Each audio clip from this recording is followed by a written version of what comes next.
Bienvenue dans Instant RH, une émission qui donne la parole aux experts des ressources humaines afin de mettre en lumière les meilleures pratiques de ce service clé de l'entreprise. Et aujourd'hui, nous nous intéressons aux évaluations psychométriques.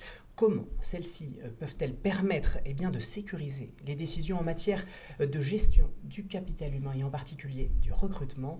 C'est ce que nous allons voir avec Elodie Donolo, chargée de recrutement et de développement RH de Rentokil Initial, une entreprise spécialisée dans la prestation de services auprès des professionnels. Elodie Donolo, bonjour. Bonjour. Alors, pour commencer, quels sont les services qu'offre Rentokil Initial ? Alors, Rentokil Initial, c'est avant tout un groupe international, un groupe anglo-saxon coté en bourse. Et on a plusieurs activités, toujours dans la prestation de services auprès de professionnels, à travers nos principales entités, que sont Rentokil, Initial et Ambus. Rentokil étant spécialisé dans la lutte contre les nuisibles. Initial a deux activités, à la fois sur le textile, toujours en prestation de services, dans la location et entretien de vêtements professionnels. Initial a donc cette deuxième activité qui est l'hygiène, donc toujours en prestation de services pour nos professionnels, PME, PMI, artisans, commerçants et grands comptes d'ailleurs. Et enfin, la troisième entité qui est Ambus, qui est spécialisée dans le paysagisme d'intérieur, la mise en ambiance des entreprises.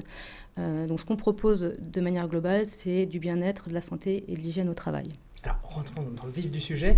Quels sont vos besoins en matière de recrutement ? Alors, on est en plein développement, donc on va recruter principalement des commerciaux terrain.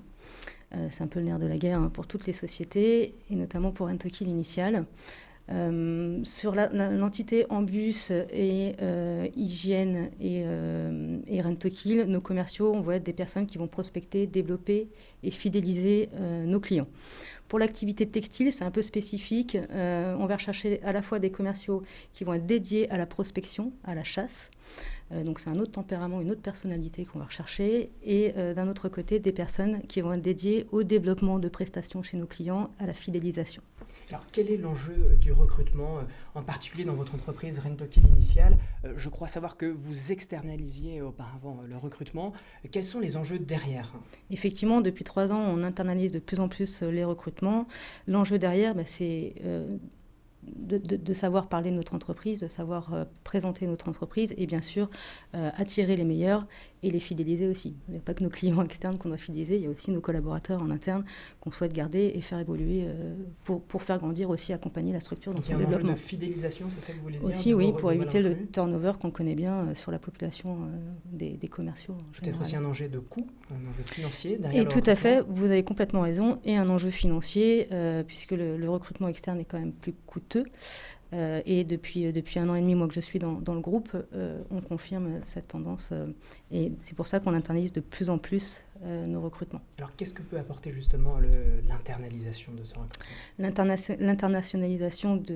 L'internalisation du recrutement, ça va permettre... Moi, je travaille au sein de la structure, donc je sais comment elle fonctionne, je sais ses avantages, ses éventuelles difficultés. Donc je présente de manière transparente aux candidats la structure dans laquelle ils sont susceptibles de venir travailler et surtout s'épanouir. Donc voilà, pour moi l'internalisation c'est surtout ça, pouvoir parler de l'entreprise et avoir un lien direct avec l'entreprise plutôt que par des prestataires et des intermédiaires. Et alors quels sont les profils que vous recherchez justement sur ces commerciaux ? Alors ça va être plus qu'un CV ou des expériences, ça va être aussi une personnalité. Surtout dans l'environnement que connaît Rentokil Initial, qui est un environnement en pleine réorganisation, en plein changement. Donc on va chercher des personnes qui vont être flexibles, qui vont avoir le sens du service client et la qualité de service indéniable pour nous. On va aussi chercher des personnes qui vont pouvoir être combatifs, apporter cette flexibilité dont a besoin l'entreprise. Donc c'est vraiment un savoir-être qu'on va chercher. Alors, comment on peut tester le savoir-être, justement ? Alors, à travers les entretiens, etc., les façons classiques de recruter, mais vont en venir les tests psychométriques. Alors, le terme de test, personnellement, je n'aime pas trop, puisque ça n'a pas forcément, pour moi, valeur de bonne ou mauvaise réponse. Oui. Et en fait, pour moi, le test, c'est un outil supplémentaire, comme l'entretien, comme les simulations, etc., pour voir si le candidat peut nous correspondre Et puis ça permet aussi d'échanger et de voir après si on peut aussi correspondre au candidat. Alors, plus précisément, est-ce que vous pouvez nous dire quels sont les tests que vous utilisez ? Alors, les tests pour les commerciaux, on va utiliser les tests qui permettent de mettre en exergue les compétences commerciales, donc l'instinct ou les aptitudes de chasseur, les compétences de commerciaux qui vont être dédiées. On rappelle peut-être effectivement, c'est le jargon commercial. Un chasseur, c'est celui qui va aller prospecter des nouveaux clients, c'est ça ? Et qu'on oppose en général aux cueilleurs, c'est les chasseurs et les cueilleurs comme dans la préhistoire. C'est un peu ça. Ou le commercial sédentaire et le commercial itinérant. Non, alors nos commerciaux sont tous itinérants, sont tous terrain. Ils vont chez nos clients, ils vont rencontrer nos clients ou nos prospects. Effectivement, donc le chasseur, c'est celui qui va partir conquérir de nouveaux clients, et le développeur ou l'éleveur, c'est celui qui va entretenir le partenariat, développer le partenariat et l'assurer sur le plus long terme possible. Faire grossir le gâteau de clients existants. Exactement. Continuer à travailler avec eux sur le long terme. Tout en se souciant de la satisfaction, bien sûr, de nos clients. Et vous recherchez les deux types de profils ? Oui, tout à fait. Moi, je recrute pour l'ensemble du groupe. Donc, on va rechercher des personnes qui vont gérer de A à Z leur portefeuille, de la prospection au développement jusqu'à la fidélisation. Et comme je vous disais en préambule, des personnes qui vont être plus dédiées à la prospection pour la partie textile, ou des personnes qui vont être vraiment dédiées au développement et à la fidélisation. Alors, vous avez justement développé des tests pour évaluer cette caractéristique, cette appétence. Vous décelez à travers des tests ceux qui sont plus dans le profil chasseur et ceux qui sont plus dans le profil éleveur, c'est ça ? Alors, les différents tests vont mettre en exergue ça. Un point fort ou point d'amélioration éventuel. Moi, je m'en sers comme un outil de ces tests, donc ça va me permettre de peut-être d'accentuer sur certains points qui vont être importants pour moi en connaissant l'entreprise dans laquelle les futurs candidats seront susceptibles d'intégrer. Donc ça va être l'adaptabilité, ça va être la combativité, la ténacité, beaucoup, et après l'aisance relationnelle, etc. Qui vont être importants Et à quel moment alors interviennent ces tests dans le processus de recrutement ? Et peut-être, dans un premier temps, vous pouvez peut-être nous rappeler quel est votre processus de recrutement ? Vous recrutez d'abord sur CV, lettre de motivation, j'imagine, et après, ensuite, qu'est-ce qui se passe ? Alors, pour les commerciaux toujours, oui. Parce que pour nos cadres dirigeants, c'est un peu différent. Pour la population des commerciaux, sur le CV, je dirais qu'idéalement, un Bac+2 avec expérience en B2B, donc auprès des professionnels et avec une expérience commerciale, c'est très bien. Après, ça va être suite aux entretiens téléphoniques où moi, une fois que l'entretien téléphonique sera concluant, je vais convenir d'un entretien en face à face ou Skype avec le candidat et donc entre-temps, je lui enverrai les tests pour qu'il puisse les effectuer avant l'entretien et qu'on puisse échanger, c'est le but, échanger là-dessus pendant l'entretien. D'accord. Donc le candidat peut confirmer ou pas ses appétences, ses compétences. Et alors, en général, vous adaptez justement vos questions pendant l'entretien en fonction des résultats du test ? Disons qu'en fonction des résultats de ces tests, je vais effectivement davantage accentuer si, je ne sais pas, par exemple, la combativité est faible pour un poste de chasseur, donc de prospecteur. C'est plus que primordial d'être combatif et de pouvoir rebondir après l'échec. Donc je vais peut-être effectivement davantage poser des questions sur les difficultés que le candidat a pu rencontrer, sur sa façon de rebondir, pourquoi, comment il peut analyser tout ça et comment il a su, je dirais, tourner la page pour aller de l'avant. Donc finalement, si je vous comprends bien, le test, quelque part, il n'y a pas de bonne ou mauvaise réponse. En revanche, ça va être un outil pour mener l'entretien. Et vous allez peut-être donner une seconde chance si, lors du test, les qualités que vous souhaitez n'apparaissaient pas. Mm-hmm. Et peut-être parfois, dans le sens inverse, des qualités qui apparaissent dans le test sont invalidées dans l'entretien. C'est ça que vous nous dites ? Ça peut arriver. Après, c'est comme ça, moi, que je conçois l'entretien et que je fais mon métier. Peut-être qu'après, ça peut être différent en fonction des recruteurs. Mais moi, oui, c'est comme ça que j'utilise ces tests. C'est un outil supplémentaire. Et alors, on a parlé du recrutement. La gestion des ressources humaines, ça va au-delà, bien au-delà. Ça va jusqu'à l'accompagnement des carrières. Est-ce que ces outils, ces tests de personnalité, ces tests psychométriques, peuvent accompagner aussi le développement de vos recrues ?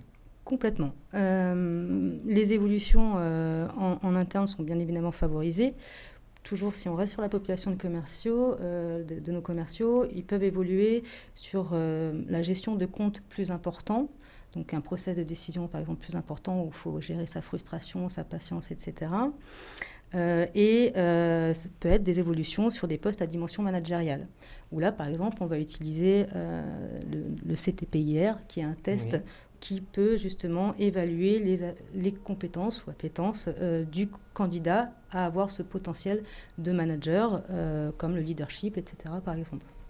Et alors, comment ça se passe? C'est lors d'un Là, c'est lors entretien annuel alors, c'est plus lors d'entretiens de développement RH ou d'entretiens réels de mobilité. On a un poste à pourvoir et des candidats en interne, enfin nos collaborateurs postulent, où on va effectivement, toujours pareil, leur faire passer ces tests en amont et échanger avec eux des résultats, des retours, s'ils confirment ou pas, et comment, quelque part, ils se défendent, ou ils justifient, ou ils expliquent ou pas, s'ils sont d'ailleurs d'accord ou pas avec ces Alors résultats. justement, c'est une question que je me posais, quel est l'accueil des salariés ou des recrues vis-à-vis de ces tests? Alors, je pense aussi que c'est les ressources humaines qui doivent aussi avoir un discours transparent. Encore une fois, pour moi, ça met en exergue des compétences et le but, encore une fois, c'est d'échanger. Donc moi, je laisse, que ce soit le candidat externe ou en interne, je laisse parler de lui, il se connaît mieux que moi, je peux le connaître. Donc c'est comment... Excusez-moi, vous pouvez me rappeler, en fait, c'est comment le candidat va... Comment ressent-il bien le fait de, Voilà. de devoir répondre à ce Excusez-moi. questionnaire Effectivement, en fait, moi, justement, j'ai ce même discours que j'ai aujourd'hui avec vous, avec eux, c'est-à-dire que je leur dis que c'est un test, qu'il y aura des réponses, il y aura des résultats, et que le but, c'est d'échanger sur ces résultats, savoir s'il est d'accord, s'il confirme ou s'il infirme. Donc, encore une fois, c'est en toute transparence qu'on fait ces tests, donc ils sont en général plutôt très bien reçus, puisqu'on apprend toujours sur soi, et après, voilà, très souvent, les personnes confirment. D'ailleurs, que ce soit positif ou pas toujours, confirme. D'accord. Est-ce que vous auriez du coup un conseil peut-être à donner aux peut-être futurs candidats à l'embauche chez Rentokil ou de ceux déjà en place pour aborder, appréhender ces tests? Alors, j'ai lu il y a très peu de temps une personne qui ironisait un petit peu sur les tests en disant que oui, les recruteurs disent toujours qu'il faut être transparent soi-même et pas se poser plus de questions que ça, être spontané. Voilà, c'était un petit peu, il se moquait un petit peu de ça. Et moi, je confirme qu'il faut vraiment être spontané parce qu'encore une fois, il n'y a pas, tout le monde n'est pas, personne n'est parfait. On a tous des défauts, des qualités, et le fait de le savoir déjà, c'est beaucoup pour pouvoir évoluer au sein d'une entreprise ou voilà, s'adapter, etc. Donc moi, je confirme qu'il faut être naturel parce qu'encore une fois, le candidat ne sait pas ce que cherche l'entreprise et peut-être qu'un défaut dans une entreprise, ça peut être une qualité dans une autre. Donc, et le but, plus on est transparent, plus on saura si, encore une fois, le candidat peut correspondre à l'entreprise et si l'entreprise peut aussi correspondre au candidat dans mon discours de transparence et de qui on est. Eh bien, donc il faut juste que ça matche. Eh bien, merci beaucoup Élodie Donolo. Nous Merci allons à vous. Maintenant accueillir notre expert. Merci encore.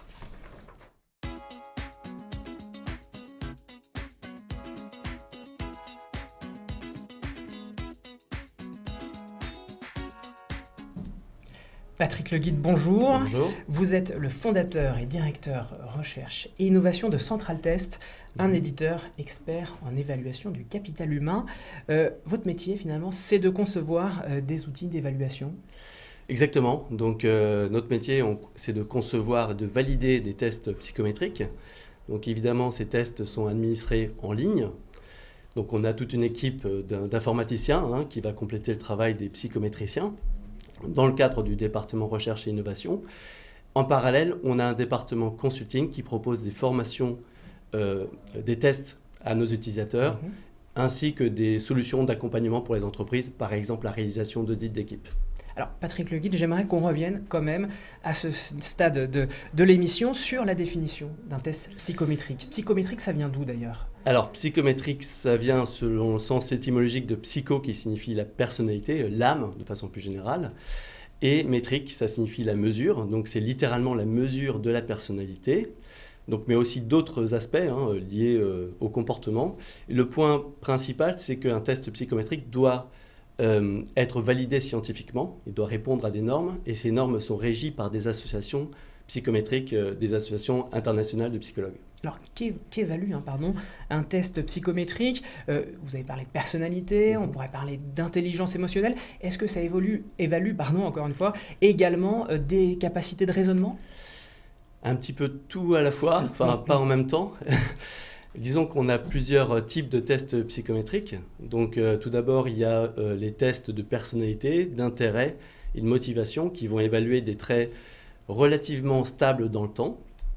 Ensuite, vous avez les tests dits cognitifs qui vont évaluer par exemple les capacités de raisonnement, mais aussi d'autres formes d'intelligence comme l'intelligence émotionnelle. Alors, ça rentre quand même dans les tests psychométriques, parce que vous avez parlé de psycho, la personnalité, Oui. mesure de la personnalité. Personnalité et comportement. Enfin, là, on est aussi... Et ça peut aussi donc analyser les capacités cognitives. Alors. Exactement, et ça répond également aux mêmes normes de validation psychométrique. D'accord. Donc vous avez par exemple l'intelligence émotionnelle qui elle est perfectible dans le temps, donc c'est une compétence qu'on acquiert. Et vous avez également les tests d'aptitude, par exemple les tests d'aptitude commerciale ou des tests de langue, qui encore une fois répondent aussi à ces normes. Donc ce qui va être intéressant, c'est de combiner justement les tests entre eux, même si on va privilégier en règle générale l'utilisation d'un test de personnalité, notamment dans le recrutement. Alors quel est l'intérêt de ces tests dans le recrutement justement? Alors, donc l'intérêt principal, c'est de réduire le risque d'erreur, tout simplement. Alors, il y a, donc, évidemment, vous savez que le recrutement, c'est quelque chose d'assez complexe, subtil. Donc, il y a une étude qui montre que 50% des candidats recrutés ne passent pas le cap des 18 mois. Ça veut dire qu'ils vont rester moins de 3 ans dans l'entreprise. L'idée, c'est de pouvoir garder les collaborateurs à long terme. Donc, on peut considérer ça comme un échec ou un semi-échec. Et ce que l'étude montre également, c'est que les raisons principales de cet échec sont liées à des facteurs comportementaux. Que ce soit problème d'intégration dans l'équipe, par exemple, ou manque de motivation et d'intérêt par rapport au poste. Donc ce que va apporter le test, c'est un regard objectif, scientifique, qui va permettre de compléter l'entretien et de sécuriser les décisions de recrutement. Alors, est-ce à dire que ces tests psychométriques permettent de mieux fidéliser les employés et comme ça, du coup, d'éviter un turnover trop important, c'est cela ? Exactement, déjà on va choisir les personnes qui répondent au poste, pas uniquement sur la base de compétences, mais aussi sur la base des motivations. Donc on va favoriser en même temps l'engagement des collaborateurs et puis on va réduire le turnover. Évidemment, parce qu'on va éviter de faire des erreurs de recrutement. Après, les tests vont être aussi utilisés en interne, donc ils vont pouvoir favoriser également la mobilité interne. Donc on va s'intéresser également à leur motivation pour leur faire évoluer dans leur poste. Par exemple, Élodie Delano a donné l'exemple de commerciaux qui peuvent évoluer à des postes de management. Donc on va pouvoir leur faire passer le CTPI, qui est un test de management proposé par Central Test. Et donc ils vont pouvoir mieux cerner justement le potentiel par rapport à ce type de fonction. Alors comme tous les outils, aussi performants soient-ils, c'est souvent l'utilisation de ces outils qui va faire la différence. Comment bien utiliser ces tests ? Alors, déjà, il faut effectivement les utiliser avec méthode. Tout d'abord, il faut déjà s'intéresser à ce à quoi on veut, à ce qu'on veut évaluer. Par exemple, si je recrute un chef des ventes, je vais identifier les critères importants qui sont par exemple la négociation ou le leadership. Et le leadership. Par rapport à ces critères déterminants, je vais choisir l'outil ou les outils qui vont me permettre de bien apprécier ces critères. Notamment un test de personnalité qui va me permettre d'aborder de façon fine, évidemment, ces éléments. Et je vais pouvoir le compléter par un test de vente, par exemple, ou un test d'intelligence émotionnelle. Une fois que j'ai déterminé le choix des outils, je vais évidemment analyser les résultats au regard plus précisément de ces critères et je vais pouvoir instaurer un dialogue également en mettant évidemment l'accent sur ces éléments. Donc c'est l'importance d'établir d'abord un cahier des charges de ces besoins. Et exactement. C'est uniquement après cette première étape qu'on va pouvoir mettre en face le bon outil. Exactement, il faut faire une analyse de poste, donc ça c'est le travail des ressources humaines. Donc après, on va proposer les outils adéquats pour pouvoir répondre à ces besoins spécifiques. Et est-il nécessaire de suivre une formation pour utiliser ces outils ? Alors oui, effectivement, la formation est primordiale. Notamment sur les tests de personnalité parce que ça touche des aspects assez subtils. La psychologie n'est pas une science exacte. Donc c'est important pour l'évaluateur de bien s'approprier les dimensions du test, de savoir analyser également les résultats, les interpréter et les restituer également avec le candidat. L'idée étant aussi d'instaurer un dialogue, comme on l'a vu. Donc voilà, l'échange avec le candidat est aussi très instructif. Alors comment peut-on se former à ça ? Alors il y a plusieurs politiques de formation en fonction de chaque éditeur. Donc ça va de 3 à 4 jours de formation par test à pas de formation du tout chez d'autres éditeurs. Alors il y a différents formats. Donc après nous on a un format qui est assez flexible en fonction des besoins du client, qui va donc notamment, on s'oriente vers des formations en inter-entreprise ou inter-entreprise d'1 journée à 2 journées et on va combiner plusieurs tests en fonction des besoins spécifiques du client. Et comment peut-on distinguer un bon d'un mauvais test ? Alors ça c'est une très bonne question. Alors effectivement, il y a des bons tests, des mauvais tests, des tests moyens. Donc je peux vous donner effectivement quelques critères. Vous parliez en introduction d'une méthodologie scientifique. Est-ce qu'effectivement il y a des labels qui viennent cautionner cette démarche scientifique ? Le premier critère d'un test psychométrique, c'est d'être scientifique. Donc aujourd'hui, il faut savoir qu'il n'y a pas d'organisme de certification en France qui labellise en fait les tests. Par contre, au Royaume-Uni, il y a une association qui s'appelle la British Psychological Society qui fait effectivement ces certifications via des auditeurs indépendants.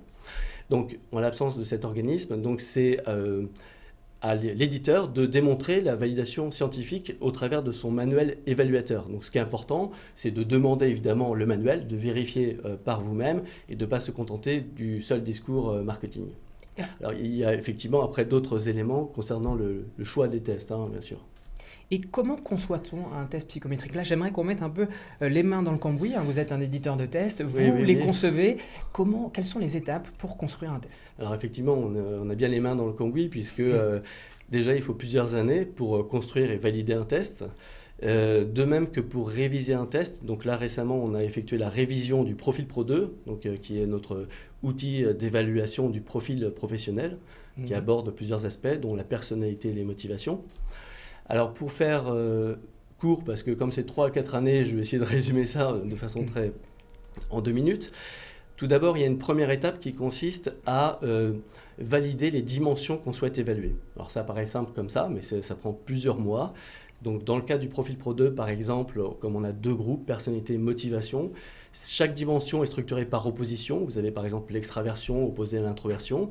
Donc après toute une analyse avec les clients. Est-ce qu'on peut revenir sur ces termes, extraversion, introversion ? Oui, alors l'extraversion, ça veut dire que je vais avoir plus d'aisance, de facilité à aller vers les autres. Et introversion, c'est-à-dire que je vais être plus concentré. Donc il n'y a pas forcément de bons scores et de mauvais scores.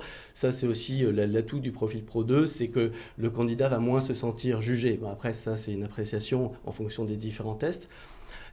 Donc voilà, une fois on va là, dans l'occurrence dans la révision, on a rajouté 2 nouvelles dimensions qui sont le respect des règles pour la personnalité et la recherche de nouveautés pour les motivations. Tout ça, ça a pris plusieurs mois. Vient ensuite la deuxième étape, l'étape la plus complexe, c'est la construction et la validation du questionnaire.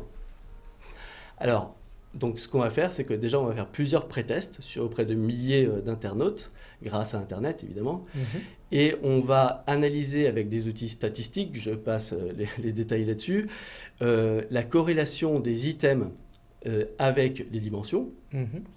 On va également vérifier que chaque item n'a pas de biais culturel, c'est-à-dire que les items sont compris de la même façon, quelle que soit la culture de la personne.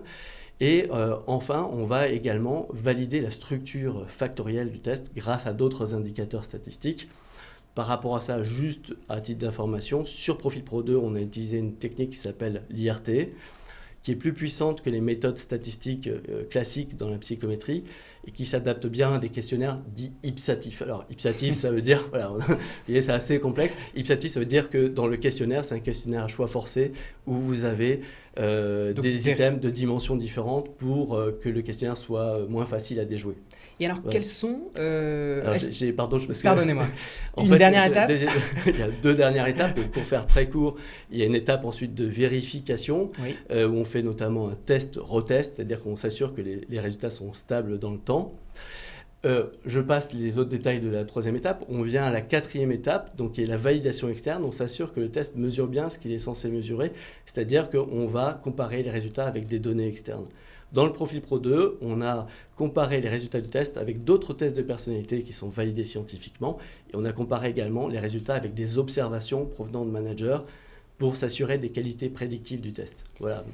Alors, en vous entendant, on voit bien que il y a une vraie démarche scientifique derrière, sur la base de statistiques et de connaissances psychologiques. Oui. Pour autant, est-ce qu'on peut dire que ces tests sont une boule de cristal qui permettent de prédire l'avenir sans erreur? Alors ça, ce serait plutôt la tarologie ou l'astrologie d'Hadès, je ne sais pas. Donc non, ce n'est pas une boule de cristal, évidemment. Alors c'est vrai qu'on parle de prédiction du succès au travers des tests. Je dirais que c'est un terme un tout petit peu prétentieux, abusif. Moi, je parlerais plutôt de prédiction de la probabilité de succès, ce qui n'est pas tout à fait pareil. Ça veut dire que ce qu'un test va évaluer, c'est le potentiel. C'est-à-dire c'est l'aisance naturelle pour exercer telle ou telle compétence. Je donnais l'exemple de l'extraversion tout à l'heure. Ça peut être par exemple, si je suis quelqu'un de persuasif et de combatif, je vais avoir plus d'aisance pour mener des négociations. Pour être commercial, c'est quand même mieux. Si je suis plus dans le besoin d'authenticité qui est opposé à la persuasion, je vais avoir tendance à parler des défauts de mes produits. Ça, c'est pas forcément bien. Si je suis plus flexible, je vais avoir tendance à être peut-être trop gentil. Donc vous voyez qu'il y a des points forts et des points faibles. Ce qui est intéressant, c'est aussi de considérer que même si on a des points faibles, on va pouvoir développer ses compétences. Donc ça veut dire, je peux développer la négociation grâce à des formations, grâce à des tactiques, grâce à la connaissance que j'ai de moi-même. Et donc ça veut dire que le test va servir non pas uniquement d'outils pour identifier les potentiels, mais également d'outils de diagnostic pour développer les talents dans l'entreprise. Et alors, comment voyez-vous évoluer le recrutement dans le futur? Et évidemment, quels seront, selon vous, les nouveaux outils d'évaluation? D'accord. Alors moi, je peux vous parler davantage des outils d'évaluation sur le recrutement. Bon, alors, je n'ai pas de boule de cristal non plus par rapport à ça. Par rapport plus aux outils, je dirais que ce qu'on peut voir, c'est des évolutions à moyen terme. Tout d'abord, comme j'ai expliqué, il y a une approche multi-indices, donc c'est-à-dire qu'on ne va pas se contenter uniquement d'un test de personnalité, même si c'est essentiel. On va aborder d'autres champs d'investigation. Par exemple, on va lancer un test d'éthique au travail en janvier, parce que c'était très sollicité par nos clients, notamment les clients internationaux. Ça, c'est le premier point. Le deuxième point, c'est qu'on va s'orienter de plus en plus, à mon avis, en tout cas vers des mises en situation. Comme par exemple les Serious Games. Exactement, c'est l'idée du Serious Game. Alors on n'en est pas encore au Serious Game. On a fait un test d'orientation, un test d'intérêt qui s'appelle Immersion, qui plonge le candidat dans une entreprise virtuelle, dans lequel il va choisir des activités, ce qui est un peu moins, ce qui est plus interactif que des questionnaires qui peuvent être un peu rébarbatifs, on va dire. Et surtout, c'est plus juste par rapport à la réalité vécue. Donc effectivement, ça c'est les mises en situation. Et le troisième point, c'est la tendance à croiser les résultats du test. Par exemple, on va croiser les résultats du test avec des données externes à l'entreprise, mais on va également pouvoir croiser les résultats des tests entre eux. Donc quand on utilise plusieurs tests, on va pouvoir interpréter de façon croisée. Et justement, on a développé un outil qui s'appelle TalentMap qui permet d'effectuer ces analyses croisées qui sera bientôt proposé à nos clients. C'est finalement ce qu'on appelle le big data, on est en plein dedans? Oui, effectivement, on est en plein dans le big data, oui, tout à fait. Eh bien, merci beaucoup Patrick Le Guin. Avec plaisir.